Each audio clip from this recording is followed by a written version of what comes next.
I think perhaps there are some people in the room who know Josh already. And it may seem a bit superfluous and unnecessary to talk about the old days, but let's start with the old days. Yeah. You mentioned earlier that, was it your first teacher was Anne Bennett?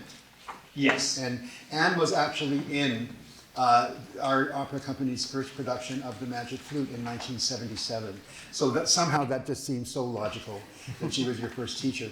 And the first time, I remember the first time you made a sort of public appearance of note, if you'll pardon the pun, was in Symphony Splash. Can you remind us about that? Yeah, it was 2009? Yeah. Yes. Yeah, I remember that, because that was the year Michael Jackson died, and that's when I graduated, and it was just after that.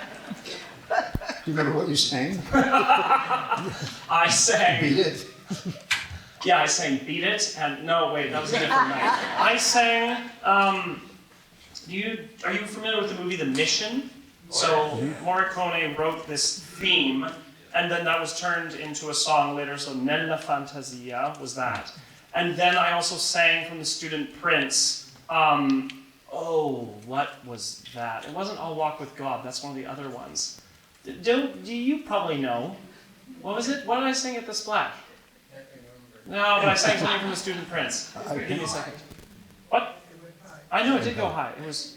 that was the serenade from the Student Prince. Over the moon is beaming. Yeah, that one. There you go. Okay, well that was quite, it's obviously a very memorable time. 2009, 15 years ago. And also you appeared on the stage of Pacific Opera. I remember it would have been 2013 when you played in Falstaff. And these glasses actually were made for Falstaff. Yeah. Can you tell us a bit about that? Yes, so that was Falstaff. I was singing the role of Bardolfo, and that was an absolute blast. That was such a good production. You know who I saw this summer? Brian Bannatyne Scott. Excellent. Who was singing the role of Falstaff. But yeah, that was such a great time. There was Joni Henson, Colin Ainsworth, Brett Poligato, who I was just chatting with a couple days ago. Such a great cast. That was an awesome. It was awesome cast. But that was your first sort of role, I think, yeah, on stage. That was the first role. And you've graduated quite a lot. And you were also in Lucia di Lammermoor. Yeah, I was Normanno in Lucia di Lammermoor. That would have been, that was early 2015, I guess. Something like that, yeah. With Tracy Dahl. So those are a few Pacific Opera things that Josh has done, among other concerts and things. But you're probably, if you come back, going to be in a more sizable role. I would hope so. Pandolfo. Yeah, I would hope so too. A little bit. Yeah. Now, in terms of your Victoria days, you were also, of course, a formal student of Benjamin's at UVic. Yes, I was. So do you have your bachelor from UVic? I do have my bachelor from UVic. Great. In terms of your education beyond that, where did you go and what did you do? You and I have talked about this before because we have these things called young artist programs, and you were in a few of those. Can you tell us a little bit about the where and what? Yeah, so after UVic, I went to the University of Michigan, go Blue, for my Master's of Music. I have to say that because they're the football team there. If someone finds out that I don't say that, I just have to, So I was in Michigan, and then immediately following that, I went to the Lyric Opera of Chicago and was in their Young Artist program at the Ryan Opera Center. So that's quite prestigious. Yeah. So who did you work with while you were doing there? When I was at the University of Michigan, I was working with American tenor Stanford Olson, who actually Ben recommended because they had sung together years before, and so then it was just got his recommendation to go over there.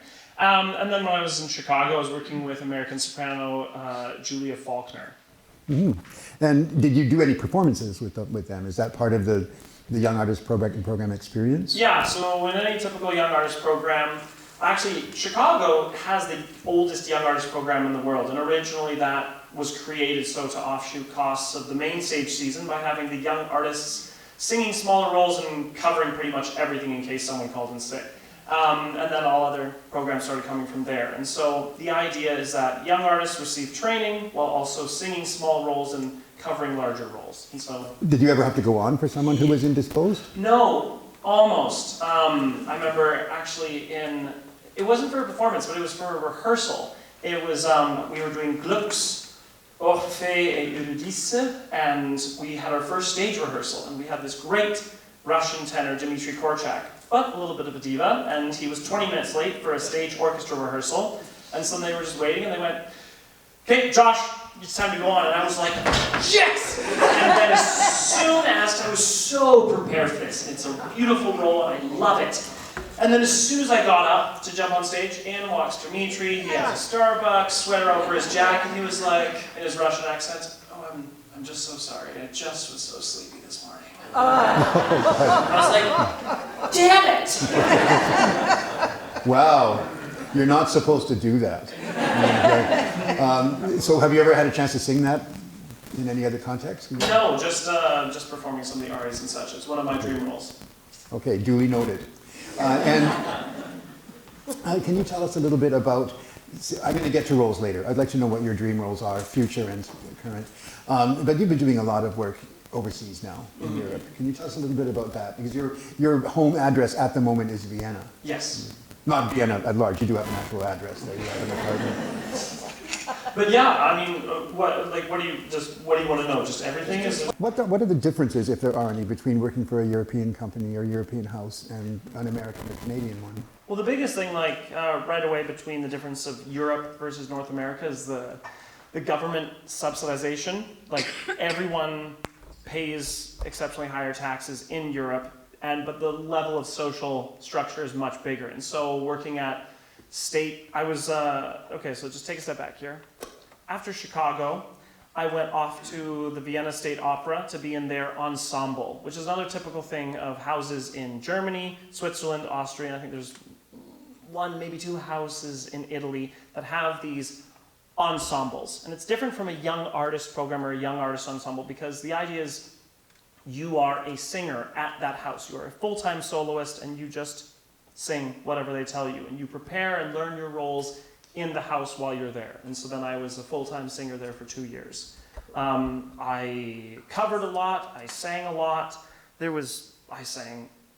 The thing that's great about being in an ensemble, especially one as big as the State Opera House in Vienna, is that the amount of repertoire that you get to take in. In Vienna, there was an opera performance almost every single night. I remember that first season, there were 50 operas, not including the ballets and other concerts and recitals that they were doing. Now, sometimes these opera performances, these productions would have 2, maybe 3 performances, and then it would be on to the next thing. But it just meant that I was doing near 20 roles my first season. And it was anywhere from Handel to Britten, Wagner, Mozart, Rossini, Donizetti, all over the place. Now, when you say you prepared the roles there, they supply you with coaches, I'm assuming. Yeah, actually that's written in the contract that if you feel and that you are not prepared or that they haven't prepared you enough, you can say, I'm not singing that role. It's a wonderful thing. So there has to be this right balance that you can't be overworked. Because I knew people that were overworked and they would be able to prove it and say, I've had 1 rehearsal on this. I can't sing this role. And then the house would have to go, well, why didn't you ask? And I was like, I did. Here's all the 12 emails saying I need preparation. Oh, okay. That's interesting then. So they do look after you. They don't. Yes, I mean they have to, because you are technically a government employee, and so you get all the benefits of that. Yeah, because it's subsidized by the government. I love this. Now, yes. But that's something that really started in Germany, that system, and then it became now what it is, where you really are seen as a government employee. Back in the day, obviously, opera singers, you were just the singer in the town, and you were just singing at that theater. And then with the joys and revolutions of travel, everyone would say, oh, I want to hear that guy that was singing at these places over here, and it just changed the career. Okay, that's interesting, because one of the singers that you will all have heard fairly recently was our Brunhilde, Jennifer Main. Yes, exactly. And she has a house contract in Innsbruck, or Mainz, one of those. I can't remember which one now off the top of my head. And that's very much a government employee with a guaranteed pension and everything that goes with that. So I can't think of many careers, ballet dancer perhaps, that are more fraught with insecurity than that of an operatic singer, particularly the higher voices, because you don't know what can happen to your voice, and then you're left having to fend for yourself at a comparatively young age. So that's great that you have that, or that's available.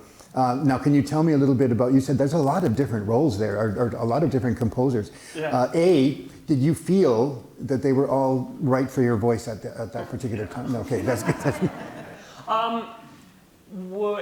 Yeah, I mean, like, you just kind of get luck of the draw depending on who else is in the ensemble, depending on who the administration wants to use. And so a benefit for me that I was really appreciated by my administration, and so they just felt that I should be doing just about everything.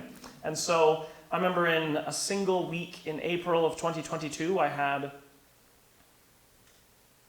let's see, was it 7 or 9 performances in a row of different things? And so there was singing, I was singing The Voice of the Sailor in Tristan und Isolde, and then I was singing Arturo in Lucia di Lammermoor, and then I was singing Andres in Wozzeck by Alban Berg, and then there was one other thing that I'm missing. There was something else. But yeah, so the rep really changed a lot, and some of those things felt more comfortable than others. But then it was also tricky having to manage that because Andres sits up. I'm going to swear because that's just me.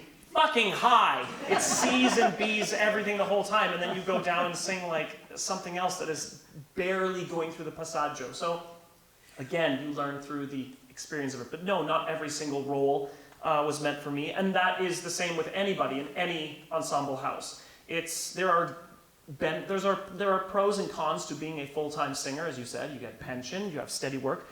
In my first year in Vienna, the pandemic happened, and I was getting paid to do nothing for months, which was a great thing because I had friends who had just bought houses or took out loans, and they lost all of their work in the United States, and so a benefit. But then it means you're at the whim of the house. That actually is something, I don't know whether everybody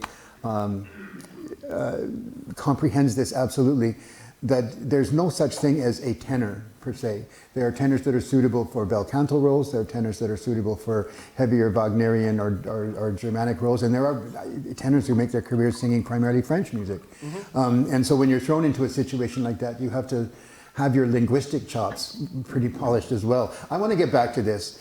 You did Andreas. Yeah. That's one of my favorite operas, and that's one of my favorite roles in it. He's the only nice person in the whole opera. What was it like learning that? Because I don't remember you doing a whole bunch of second Viennese school stuff. You didn't do Webern, for example. No, I didn't. That was, it was definitely different than everything else that I was doing. But I liked where it sat. Like, I liked singing all that high stuff. That was really fun. The production itself, it was a new production by Simon Stone, and he was made famous because he did something on Netflix, and so then they felt that was a really good crossover, Netflix to opera, who would think? Some things though really worked, but I remember there was this great big party scene, and I was having to sing all of my really most demanding music while dressed up as a purple elephant. But the character, as you said, he was like the nice guy in the show. In our production, he was just sort of timid, insecure, struggling drug addict. But he was like a nice guy in the context of everything that was going on. Okay, that brings me inevitably to the next thing, which is you've seen a lot of stuff in Europe as well, right? Yes. And we were already having this conversation. They do some pretty outlandish stuff, treatments of these stories. Have you ever been in an audience that booed? Yes. I, in fact, have booed. That seems to be a tradition now. We were talking about this one I saw in Paris where the audience uniformly booed at intermission. And it's a sort of acknowledged thing now because the direction, the set design was ludicrous. It didn't just not make any sense, it sort of made anti-sense. And that's the thing now, that because the singing and the orchestral playing was marvelous. Mm-hmm. So you reserve your applause for the end. That's for the singers and the orchestra. But you just let those directors and set designers have it at intermission. Yeah, I remember actually when I was doing a new production of Tristan und Isolde, and I sang just the voice of the sailor, just the very beginning. And I remember at the Generalprobe, the dress rehearsal, which is always a public event, people can buy tickets and show up. And there was already booing that was happening then. And I remember, so we were all just kind of gearing down and wondering, what is opening night going to be like? The booing lasted longer than the applause, and we just sat there. I couldn't help but laugh, because it was an atrocious production. Can you imagine Act 3 of Tristan und Isolde, and Tristan's pouring his heart out, and there's just a line of naked dancers just sitting on stage behind him, covered in blood and other water things, and you're just going, wow. Okay. That's interesting because Is it? it's interesting because going back to the 1980s, we had a music director in Vancouver who said he didn't understand why he was expected to care about the audience. Because he worked in Amsterdam, where of course everything is state funded, and he didn't have to worry about the audience. And I thought, you know, I can think of some people who were concerned about what the audience would think. They had names like Mozart and Verdi and Puccini. To a certain degree, you have to appeal to the people who are watching you. Yeah.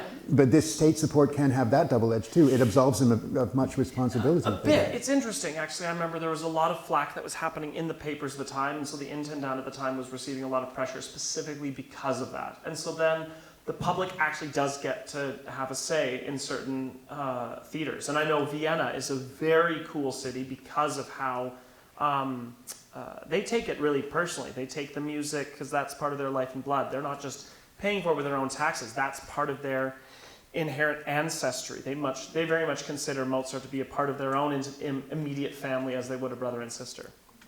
Good. That is healthy. Right. Can you tell me any other European cities you've sung in? Because I seem to recall, didn't you do something at Glyndebourne? Yes, I have sung in Glyndebourne, which is just near Lewis in the south side of the UK. I've sung in Paris at the National Opera House there. I've sung in Munich at the State Opera House there.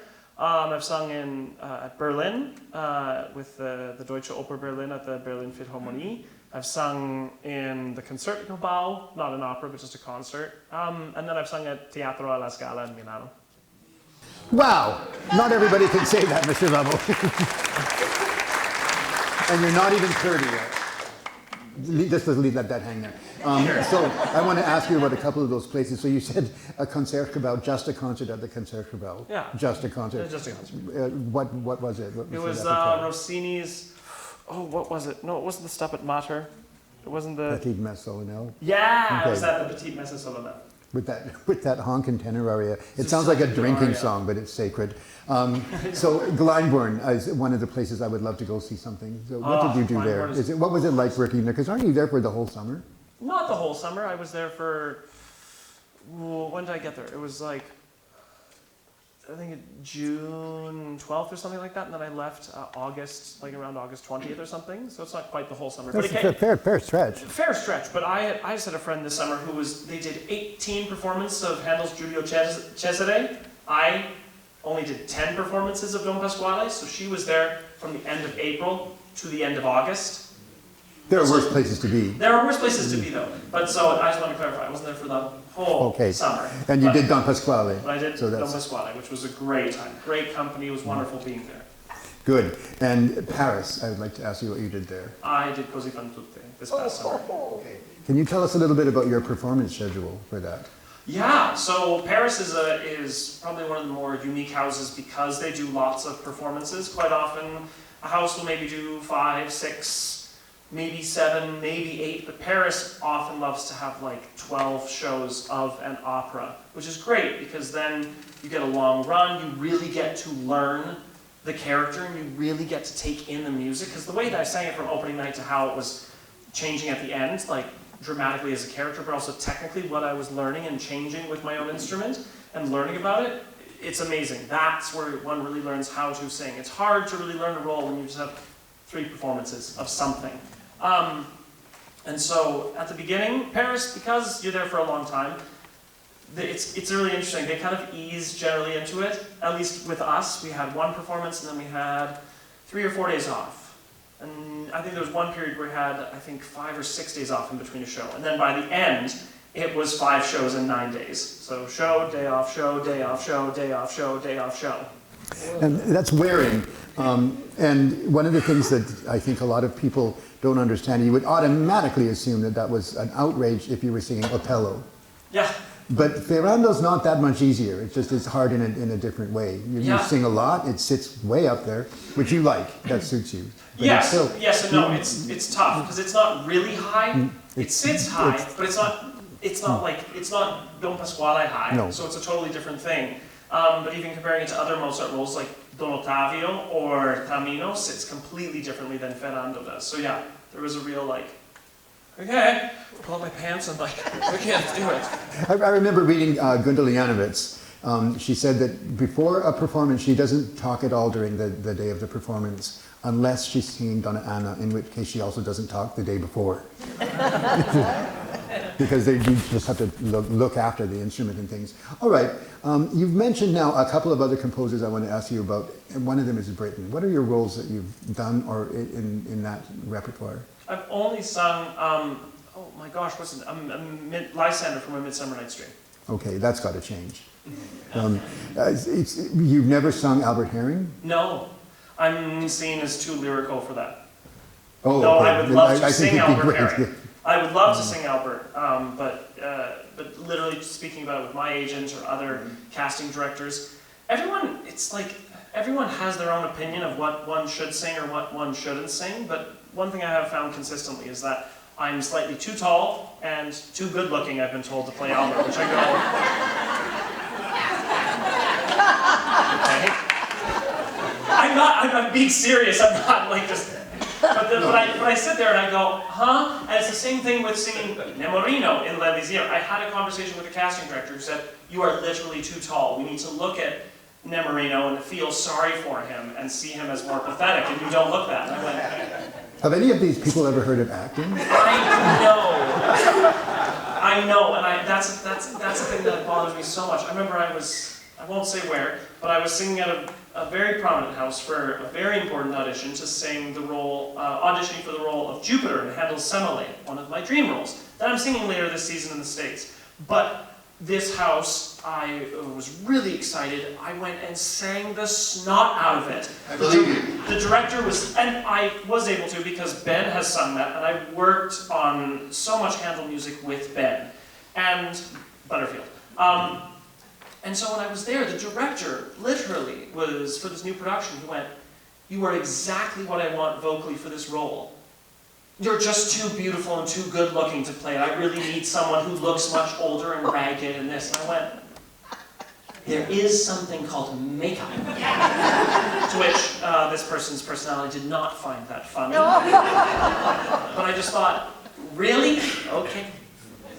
Okay, that is. But so it's really funny. Like, it's not just nowadays, and I don't know why that is. But there is more of this. Like, we have to really believe that this person is the role. Not that we can make the person or someone can act. But I don't know if method acting has had that, or the camera work in HD in opera. I don't know. But it's something I've noticed. That's okay. I'm going to throw in my 2 bits. I think it's lack of.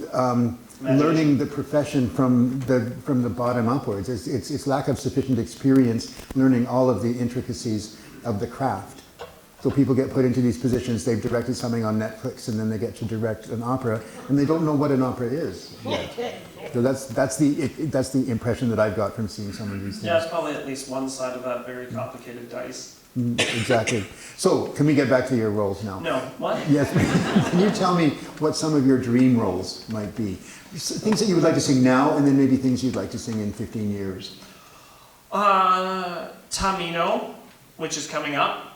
Orfei in Orfei Eurydice, which is coming up. I would love to sing Alfredo and Traviata, but that, we'll see. That's like a tricky thing, because it's just a lot of middle singing, and the tessitura, like the range of it, is not something that's difficult. It just really requires. And also we'll see where my voice goes in like 10 or so years or something like that. The Duke and Rigoletto I would love to sing.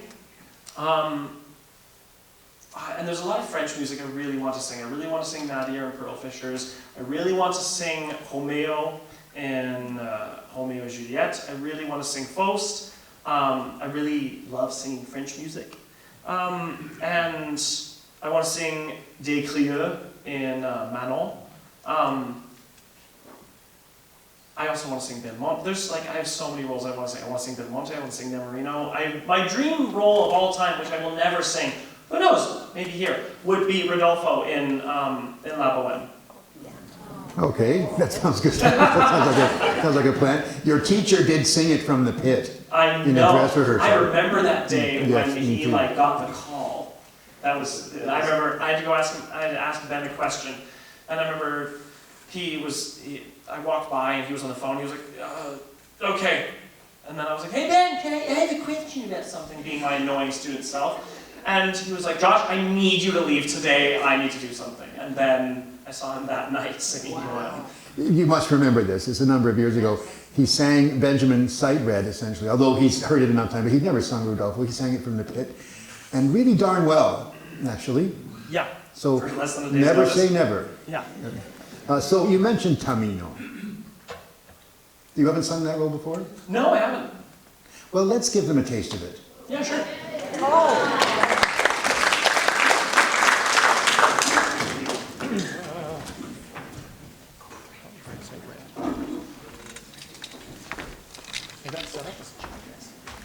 So this aria is from, thank you. Ah.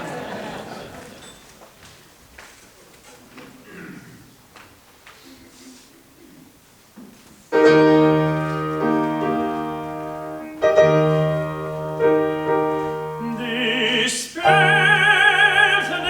ist bezaubernd schön, wie noch kein Auge je gesehen.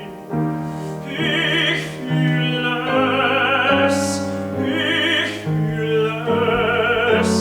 dies Götterbild mein Herz mit neuer Regung füllt. Mein Herz mit neuer Regung füllt.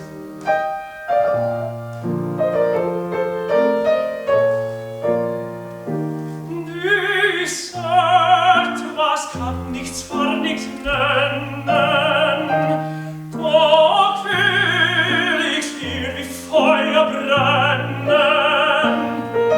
Soll die Empfindung Liebe sein, soll die Empfindung Liebe sein. Ja, ja, die Liebe ist allein. Die Liebe, die Liebe, die Liebe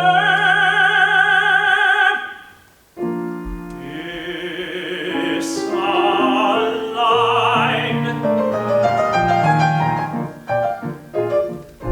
Oh, wenn ich sie nur finden könnte, oh, wenn sie doch schon vor mir stände, ich würde warm und rein, was würde ich?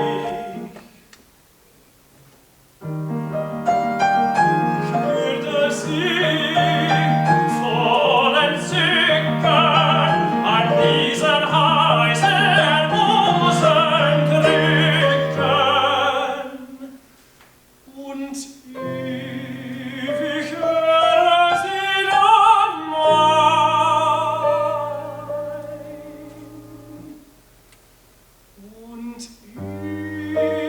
ewig höre sie dann mein. Und ewig höre sie dann mein. Ewig höre sie dann mein. Ewig höre sie dann mein.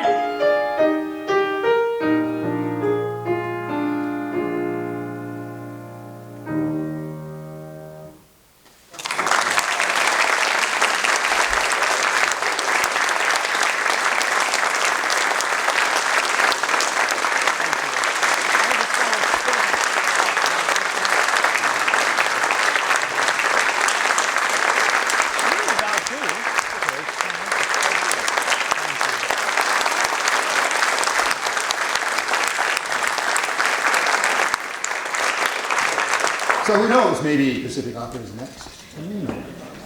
Where are you doing that, by the way? It hasn't been announced yet.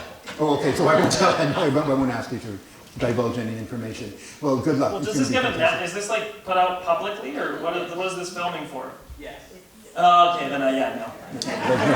Not a good idea. Now, of course, years from now, another young tenor will be asked, who are some singers that you particularly admire? And they'll say, oh, well, Josh Lovell. So at this point in your career, who would you say were, over the years, people, I don't mean necessarily people that you studied with, but people whose recordings you might particularly like? Or whose You mean like performances? people who are still alive? Oh, Or just anybody? You could even say Fritz Wunderlich if you want. Well, I mean, yeah, Fritz is like And he'd be always my dead. go-to. Fritz Wunderlich. But yeah, like singers who I admire really today. Lawrence Brownlee is a friend and a mentor of mine. He's coming here. You need to go. Renee Barbera is another good friend of mine and an amazing, amazing singer. Obviously Ben, like obviously when I think about this generally tenors come to mind. But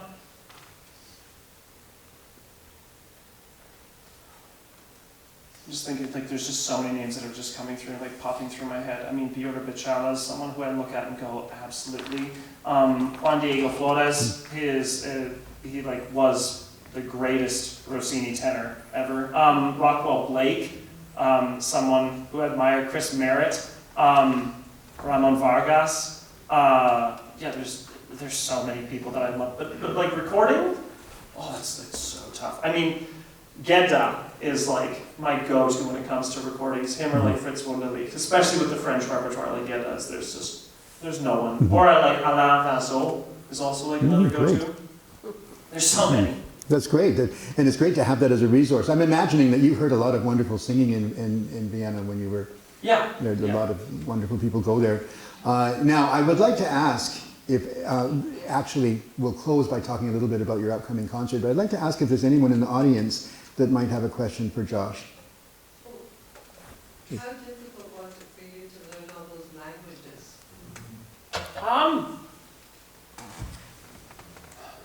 German came like fairly easy. I really like German, and so that one, like some of the specific nuances I'm still like working on. But like I've been told I have an ear for language, and so sometimes when I sing, people go, they just start communicating to me in the language I'm not fluent, and so that I go, eh? All right, like in German, I'd say, You turn into Manuel. what? You turn into Manuel from Fawlty Towers. Yeah, exactly. No, thankfully for me, like, and I think also this is like something I picked up from Ben as well, because Ben studied linguistics and his language skills are really excellent. That was one of the many things I was able to take from working with Ben. So to answer your question, generally I've been blessed to say that, like, especially the ones I mostly sing in, like Italian, German, French, those come like fairly well. And did you have lyric diction coaches at these programs too?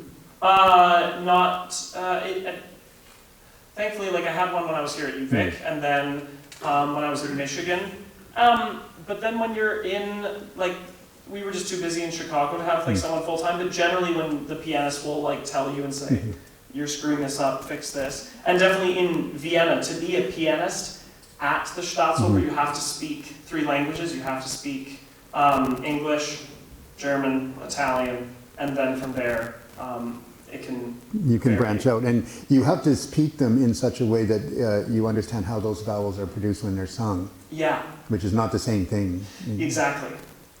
So that's a lot to learn. Any more questions? Yes. Do they help you find housing in Vienna? No. No.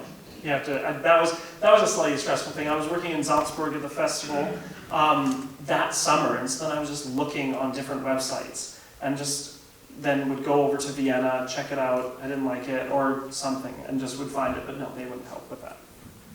Pacific Opera does. Yes. Hannah. Do you have a teacher you go back to from time to time if some of the problems? Yeah, so my teacher currently is an American named Gerald Martin Moore. And so we've been working together since early 2021, but we've never had an in-person lesson. It's always been over Zoom. We are still waiting for the time to like work together in person. And I've told him, I said, I'm booking your final 2 or 3 lessons of the day, and we're just going to work, and then I'm bringing 2 or 3 bottles of wine, and we're just going to hang out. That sounds like a plan. Yes. Your first role was here, Barnolfo. Yes. But when you talk about singing the big Verdi roles, you say 10 years from now. That's not just because you're too good looking right now, right? Can you talk about how the voice develops and why you wait to sing a role like Rigoletto? Yeah, so, I mean, the voice develops, like the voice is always changing as we age, and so it takes on more thickness and it takes on more stability. Like obviously when we're going through our voice changes that are happening when we're in our teens, even through like our 20s and 30s, our voice still is changing at different points. And through those moments there is an instability that is actually happening. What am I trying to say? Physiology? Thank you, that's the word. Physiology is just changing and adjusting ever so slightly. But when you're singing at such dramatic extremes, that can produce like much crazier results. And so with things like Verdi, especially like or Puccini, the orchestration is thick. It's a big orchestra, and so you just need to be able to have, one, the technical understanding of how do I navigate the role, but two, the physiology to get through it. In the same way that if you were going to the gym, you wouldn't just go and throw on a whole bunch of weight to bench press right away. You'd start with little things incrementally. And there are some composers that really teach one how to learn those steps. But looking back, you look at a composer like Handel and how he was writing for the voice, it doesn't sit as extreme as what composers were taking risks later on. And so as we go through the ages, the music gets more and more and more and more challenging. And so with those later composers coming into the 20th century, that's why you need to take time with it, if that answers your question. Yes.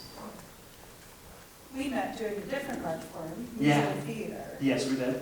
which is also a potential career. What drew you to opera as opposed to continuing musical theater? I like singing more than anything else. And so, even when I'm in my own practicing, like I just love singing, and so I wanted to be a part of an art form where singing was the most important thing. Because with like musical theater, there still is the theater aspect of it, which I love, but I just felt for me and my talents, opera was the way to go. Depending on the show. Exactly. No, of course, depending on the show. But generally, I would say most opera, like opera's now being influenced by musical theater, but it's an older art form and it has a more traditional upbringing of being focusing specifically on the music first, which for me, that's what I connected with. That was your jam. That's my jam. He was still a very good dancer. Yes. Please ask him about singing lying down. Ah, singing lying down. Do you like singing lying down? Do I like it? Well, this summer in Paris, I had to learn how to sing lying down while singing Una Una. And so I had to go from in the B section, getting into the da capo, lying down. And so if you can think of the ending of that aria, I'm just thinking, so on Bisogno non ha. And then while I was lying down, just take one breath and then go, una, una, and then be singing quietly as well. And so, yeah, that was a real, whoever thought of that. Fuck you. You do get asked, you see a lot more things like that. Yeah, these which days. like, I mean, it was a great thing to learn and say, oh, I can do it, I've done it, awesome. But like again, it's sometimes a pressure that I go, is this what was needed to show like what the character was going through and what they're singing about and the libretto? Is that okay? Sometimes it really works. I remember watching Rigoletto at the Met, and Gilda in Caro Nome, when she's just met this amazing man, and she at one point just lies down on a bench while she's singing, and it was just, it made so much sense for what her character was, her innocence, all this love and infatuation that she had in that moment. But I thought, for Ferrando in this moment, maybe we could take the other way. Can I ask, do you have to lie flat on the ground? Yeah. Because lying on a bench, you at least have, you're Yeah, exactly. at least somewhat elevated. Yeah, but this was like lying totally on the ground. So I remember I had to figure out, like, I would often tuck my right foot in like this just so I could like get my hips and lower back engaged in a better way just for breathing. Yeah, that's a lot to have to take into consideration. Yeah. Now, could you tell us a little bit about this concert on Sunday? Because you're singing two composers. Yes, I'm singing Finzi and Strauss. So the Finzi is one of his larger pieces, the Dies Natalis, and then I'm singing pieces from Opus 10 and Opus 27 of Strauss. So some fairly well-known songs. Yeah, And they're orchestrated by Strauss. yeah, So you must love singing Strauss. I do really like singing Strauss. Yeah. And the Finzi, did you sing any of the songs of Finzi? Finzi's one of England's finest song composers. No, I didn't actually. I was introduced to this piece by Ben some years ago, and I was listening to it. And then when the invitation came to sing with the symphony, I thought that would be a really cool piece to do with them. I love the music, I love the poetry, and one doesn't always get to sing in English, and so it's really enjoyable to come back to my mother tongue and just take advantage of that. But then bringing all of the understanding of like singing with Italian vowels back into that, and so then it makes it really fun. Good. Well, I hope you'll all come and enjoy this concert. Wonderful music. It also features one of my favorite orchestral pieces, Les Preludes by Liszt. That's always a real fun experience. And I'd like to thank you. We both would like to thank you all for coming and attending, keeping us company on this beautiful, what is it now, late winter day? No, late fall day. And Josh, thanks so much for being here, and thanks so much for sharing your stories with us. Great to hear you. Looking forward to hearing you again. Thank you.